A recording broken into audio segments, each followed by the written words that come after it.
چیز آ رہی ہے؟ سب سے پہلے ہمارے پاس آ رہا ہے دین. ٹھیک، دین کیا ہے؟ اللہ تعالیٰ کا نظام ہے جو اللہ تعالیٰ نے ہمارے کو دیا. اس کے بعد دین کو جو ماننا ہوتا ہے اس کو ہم کہتے ہیں اسلام، کہ ہم نے اپنی خواہش کو تابع کر دیا اس چیز کے. اچھائی برائی دونوں چیزوں کے اندر ہم نے کہا کہ اب ہم دین کو مانیں گے، اس کے علاوہ ہم کوئی اور بات نہیں کریں گے، تو یہ دین ہو جاتا ہے. دین کے بعد تیسری چیز جس کو ہم کہتے ہیں اسلام آ جاتا ہے. اسلام کے بعد تیسری چیز ہے شریعت. شریعت کیا چیز ہے؟ شریعت ہے آپ صلی اللہ علیہ وسلم کا طریقہ. حضرت موسیٰ کا طریقہ مختلف تھا، حضرت عیسیٰ کا طریقہ مختلف تھا، اور رسول اللہ صلی اللہ علیہ وسلم کا طریقہ مختلف ہے.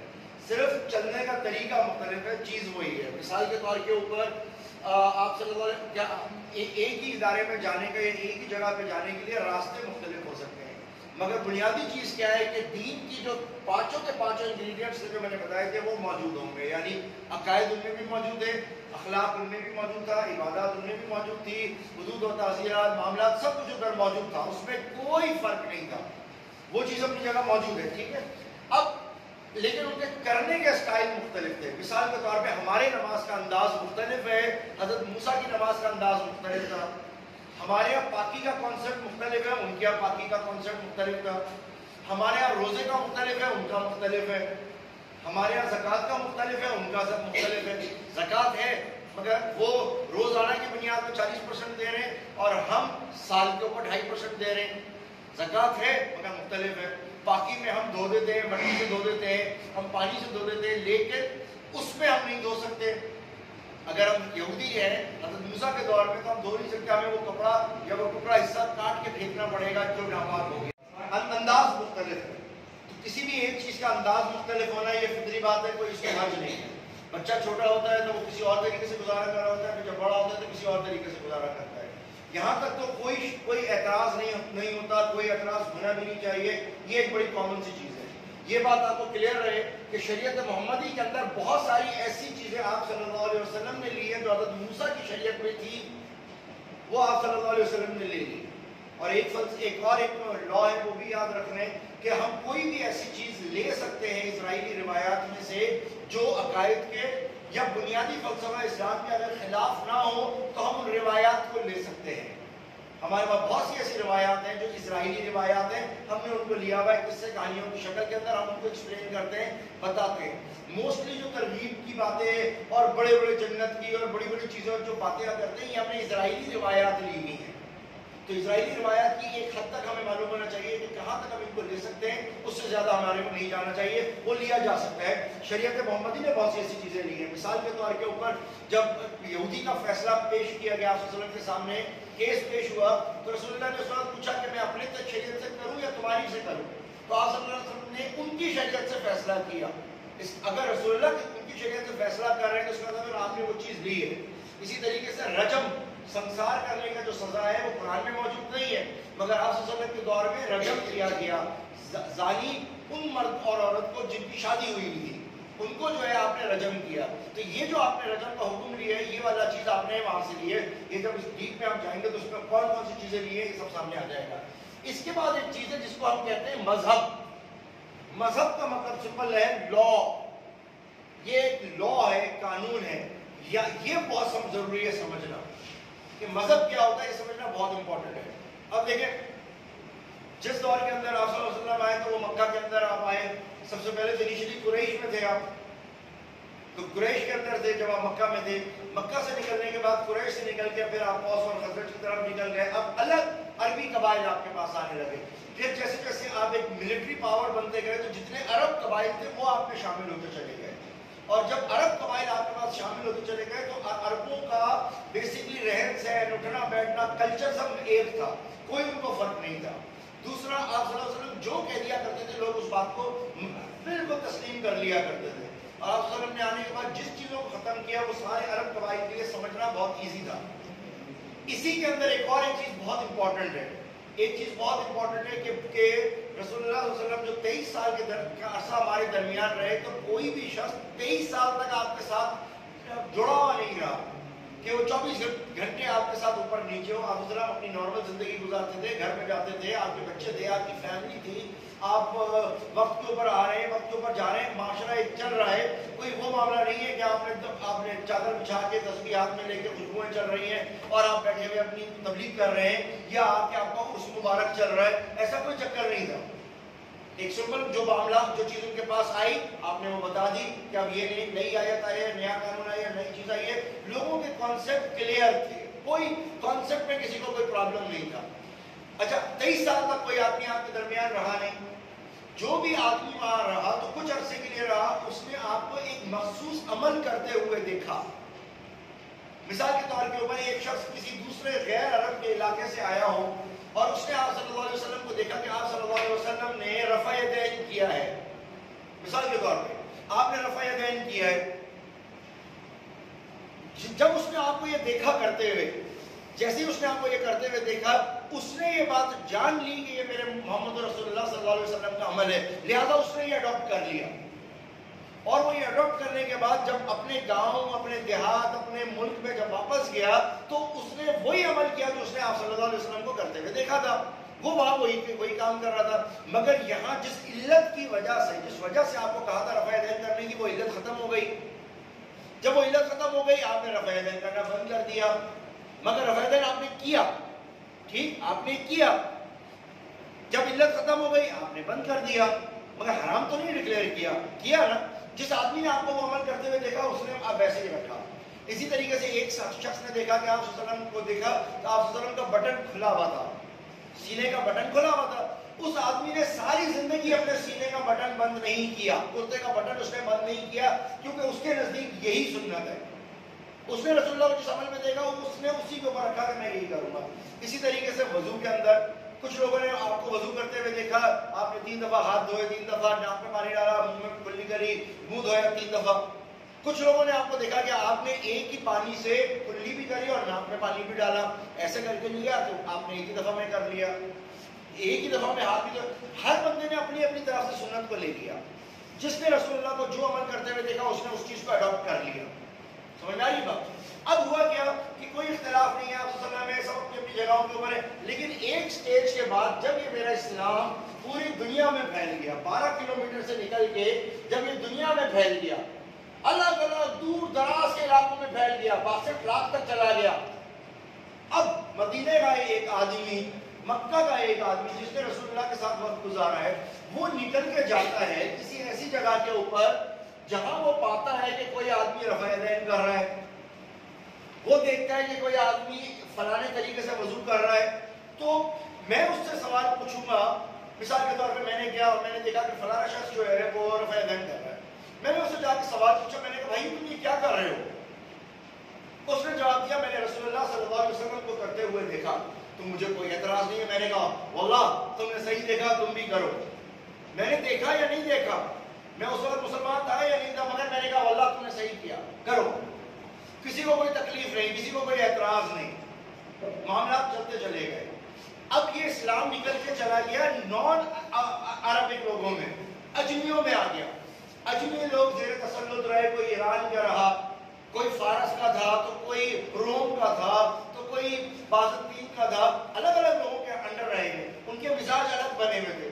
جب ان کے پاس گیا اور ان کے پاس جانے کے بعد اب سمجھو 3 قسم کے لوگ ہو گئے جو اسلام میں شامل ہوئے. بہت امپورٹنٹ ہے سمجھنا کہ اب 3 قسم کے لوگ آ گئے اسلام میں. پہلا وہ شخص ہے جو اسلام کو حق اور سچ مان کے آیا, اس کا ایمان اس ایمان کے مقابلے میں زیادہ ہوگا جو اپنے قبیلے کے کہنے پہ ایمان میں آ گیا. قبیلے کا سردار ایک مسلمان ہوا, نیچے والے سب مسلمان ہو گئے. کیا پہلے کا ایمان دوسرے کے برابر ہو سکتا ہے؟ پھر ایک تیسرا آدمی تھا جو صرف اس لیے مسلمان ہوا کیونکہ جاب اپرچونٹیز اسلام میں زیادہ تھی, وسیع امپائر تھی, پھیل رہی تھی, تو آپ مسلمان ہو گئے. سمجھ آئی؟ کیا تیسرے کا ایمان ایسا ہوگا جو پہلے والے کا ہے؟ تو تینوں کے ایمان کے لیول الگ الگ ہو رہے ہیں. جو پہلے لیول کا آدمی تھا اس نے دنیا دین کو اپنا پورا سب کچھ اس نے دین کو بنا لیا. جس نے دین کو سب کچھ مانا وہ آدمی ہر چیز کے اوپر پراپر عمل کرتا تھا, دین کو ٹائم دیتا تھا. مگر دوسرے اور تیسرے طبقے کے جو لوگ تھے وہ دین کو ٹائم کم دے رہے تھے, دنیا دار کی زندگی میں زیادہ مشغول ہو گئے تھے. دنیا داری میں اور دنیا داری میں بھی اس لیے مشغول ہوئے کیونکہ قرآن کا حکم ہے کہ ایکسپلور کرو، سائنس پڑھو، علم حاصل کرو، دیگر چیزوں کے اندر جاؤ تاکہ اللہ تمہیں زیادہ اچھا سمجھ میں آئے۔ یہ اللہ کا حکم ہے کہ تم دین کو صرف دین میں نہیں سمجھنا، تم آگے جاؤ۔ دین کے لیے مخصوص لوگ ہو گئے اور اب یہ لوگ تھے جو آگے چلے گئے۔ اب جب یہ لوگ آگے گئے تو ان لوگوں کو کنفیوژن ہونا شروع ہو گئی۔ رسول اللہ کا معاشرہ ختم ہو گیا، دور ہوتے جا رہے ہیں، صحابی ختم ہو گئے، تابعی ختم ہو گئے، تبع تابعین ختم ہو گئے، جنگ و جدل ہو رہا ہے، چیزیں ہو رہی ہیں، لوگ بکھر رہے ہیں، فتنے آ رہے ہیں۔ ایسے کے اندر بہت سے لوگ ایسے تھے کہ جن کو اسلام کا کی پوری حدیثیں پڑھنے کا ٹائم نہیں تھا، پورے قرآن کو اسٹڈی کرنے کا ٹائم نہیں تھا کہ پورا ٹائم اپنا اس چیز میں لگا دیں۔ ایسے میں چند لوگوں کو جب یہ پریشانی ہوئی تو پھر وہ میرے پاس آئے، تمہارے پاس گئے۔ تم لوگوں نے کیا کہا؟ تم لوگوں نے کہا اچھا ٹھیک ہے، ہم تمہارے کو بیسک بنیادی طریقے بتا دیتے، یہ کرتے رہو تمہارا کام صحیح ہو جائے گا۔ جیسے ہم لوگ جانتے ہیں نا شارٹ کٹ کرنے کے لیے، کسی زمانے میں بریانی بنانے کے لیے کتنے مسالے کوٹنے پڑتے تھے، حلیم بنانے کے لیے کتنے مسالے کوٹنے پڑتے تھے، اچار گوشت بنانے کے لیے کتنے مسالے ہوتے تھے۔ لیکن اب ایک پیکٹ ملتا ہے، اس پیکٹ کو ڈال دیں اور آپ کی حلیم تیار، بریانی تیار۔ آپ سمجھ رہے ہو بات کو؟ اس سے آسانی ہوئی کن کو؟ ان نالائق ماؤں کو، ان نالائق لڑکیوں کو جن کے پاس ٹائم نہیں تھا سمجھانے کا، مگر وہ اس لیے کہ ان کی دنیا تیز ہو گئی، ان کی پڑھائی کا اسٹینڈرڈ چینج ہو گیا۔ تو اب اگر میں ایکسپیکٹ کروں کہ میری بیوی میری بیٹیوں کو لے کے بیٹھ کے یہ بتائے گی یہ فلانی دال ہے، یہ 11 قسم کی دالیں ہوتی ہیں، 14 قسم کی دالیں ہوتی ہیں، تو اٹس ناٹ پاسبل نا۔ اسی تو اب کیا چیز ہے، ہمیں انسٹنٹ کھانا کا پتہ ہوتا ہے کون سا کھانا کیسے پکے گا اور میکڈونلڈ وہ کیسے بنتی ہے، اور اب وہ چیز بھی ختم ہو گئی۔ اب سب کو پتہ ہے کہ فوڈ پانڈا سے سامان کیسے آتا ہے، تو چیزیں وقت کے ساتھ چینج ہوتی ہیں، ٹھیک ہے۔ اب جب یہ چیز چینج ہوئی تو لوگ گئے بڑے بڑے بزرگوں کے پاس اور جا کے علماء کو کہا ہمارے کو ایک طریقہ بتا دو۔ تو کوئی تقریباً 15,000 سے اوپر علماء آئے جنہوں نے ایک پورا پیکج بنا کے دیا کہ بھائی تم اس پیکج کے اوپر عمل کرو، اپنے علاقے کی مناسبت سے یاد رکھیے گا۔ اجمیوں نے اپنے علاقے کی مناسبت سے، عربوں نے اپنے علاقے کی مناسبت سے، مصریوں نے اپنے علاقے کی مناسبت سے، رومنز کے علاقے میں اپنے علاقے کی مناسبت سے اس علاقے کا، اس گرمی کا، کیونکہ آپ یاد رکھو ہر 100 کلومیٹر کے بعد زبان چینج ہو جاتی ہے، ہر 300 کلومیٹر کے بعد کلچر چینج ہو جاتا ہے۔ اتنی بڑی دنیا کے اندر پھر لوگوں نے پیکیجز بنا کے دے دیے کہ جس کے پاس پورا ٹائم نہیں ہے پڑھنے کا تو وہ اس مختصر پیکیج سے سامان حاصل کر سکتا ہے۔ جب یہ والی چیز ہونے لگی کہ پیکیج کے اوپر لوگ کام کرنے لگے تو پھر 15,000 سے زیادہ لوگ آئے جنہوں نے اپنے اپنے پیکیجز بنائے، مگر اللہ تعالیٰ نے شرف قبولیت 5 بڑے بڑے پیکیجز کو دی کہ 5 طبقوں میں پوری دنیا کو بانٹ دیا۔ ان میں پہلا ہے امام جعفر صادق، جن کی فقہ کو ماننے والے لوگ جعفری ہیں، جن کو ماننے والے جعفری ہیں۔ یہ شیعہ کون ہے یہ پتہ نہیں، مجھے بھی نہیں پتا یہ شیعہ کون ہے۔ اصل جو لوگ ہیں وہ جعفری لوگ ہوتے ہیں، جعفریہ، فقہ جعفریہ کو مانتے ہیں۔ جب ہم دیکھتے ہیں رمضان میں تو فقہ جعفریہ کے مطابق روزہ اتنے بجے کھلتا ہے۔ فقہ Jafaria is a different thing and Shia is a different thing۔ سمجھ آ رہی بات؟ پھر امام مالک، پھر امام شافعی، پھر امام احمد بن حنبل، اور جو ہماری عجم دنیا ہے، عجمی دنیا، نان عربک اسپیکنگ دنیا ہے، وہ آ گئی امام ابو حنیفہ کے اس کے اندر۔ انہوں نے ان کو جو پیکج بنا کے امام ابو حنیفہ نے دیا وہ پیکج بنایا اور صاف کہا کہ 5 نے کہا اگر ہماری کوئی بھی بات قرآن سنت کے خلاف ہو تو اس کو لا کے دیوار پہ مار دینا۔ اب انہوں نے اس پیکج میں کون سی چیزیں اٹھائیں، وہ والا سلیبس لیا، وہ والی چیزیں لی جو اس علاقے کے لیے، اس لوگوں کے لیے مناسبت رکھتا تھا۔ ہمارے علاقے میں جو چیز مناسبت رکھتی تھی انہوں نے وہ والی چیزوں کو اس طرح سے لیا۔ کسی نے بھی کسی دوسرے کا انکار نہیں کیا کیونکہ یہ 5 ایک دوسرے کے شاگرد ہیں، ایک دوسرے کے استاد ہیں۔ کسی نے کسی کے خلاف کوئی وہ نہیں کیا، سب نے کہا کہ ہم آپ کا رائے یہ، ہماری رائے یہ، مگر ہماری رائے یہاں پر یہ کیونکہ ہم اپنے علاقے کے لوگوں کو دیکھ رہے ہیں۔ مثال کے طور کے اوپر عربوں کے اندر امام احمد بن حنبل میں، امام شافعی میں اگر آپ نے اونٹ کا گوشت کھایا تو آپ کا وضو ٹوٹ گیا، ٹھیک، آپ کا وضو ٹوٹ گیا۔ اگر یہاں پر آپ کا وضو نہیں ٹوٹ رہا ہے امام ابو حنیفہ میں گوشت کھانے کے اوپر، کیوں؟ یہاں پر کا موسم ویدر الگ ہے، وہ موسم اور وہ ویدر الگ ہے، اس میں کیا نام ہے کیا اونٹ کا گوشت کھانے سے کیا اثرات ہوتے ہیں، یہاں پہ کیا ہوتے ہیں، ان ساری چیزوں کو مد نظر رکھتے ہوئے انہوں نے کیا۔ اس جگہ کے اوپر آپ کا رفع یدین انہوں نے ایکسیپٹ کیا یا انہوں نے ایکسیپٹ نہیں کیا، مگر انکار نہیں کیا کہ نہیں ہوا، کوئی بحث نہیں کری۔ انہوں نے جو پیکج بنایا وہ پیکج یہ تھا، وہ پیکج وہ تھا، بالکل اسی طریقے سے کہ لا کالج حیدرآباد میں پورے پاکستان میں کتنے ہوں گے، آپ بھی جو اسٹوڈنٹس پڑھتے ہیں، آپ بھی کانٹریکٹ پڑھتے ہیں، آپ بھی ساری چیزیں پڑھتے ہیں، لیکن کیا ضروری ہے کہ آپ کے سلیبس اور انڈس لا میں جو پڑھایا جا رہا ہے وہ سیم ہو؟